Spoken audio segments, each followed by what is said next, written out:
Ya viene Semana Santa y muchos se van a ir a la playa, a un rancho, a la presa, etc. Y tienen que cuidar muchísimo su piel de los rayos del sol. Pero en caso de que tengan una quemadura solar en su piel, yo les tengo 2 remedios económicos y caseros que les van a ayudar bastante. Moja una gasa en leche fría o yogurt, como ya les había comentado que también servía, y aplica sobre el área quemada por el sol durante media hora. Repite esto cada 2 a 4 horas. Toma la hoja o penca de una planta de aloe vera o sábila, extrae su gel o jugo y aplica directamente sobre la lesión de 2 a 3 veces al día.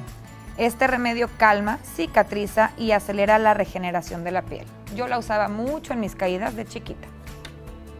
Y aunque no les toque irse de vacaciones por el trabajo o lo que ustedes quieran, es indispensable todos los días ponerse bloqueador solar antes de salir de su casa. Si te gustó este tip, mañana nos vemos con otro consejo de belleza.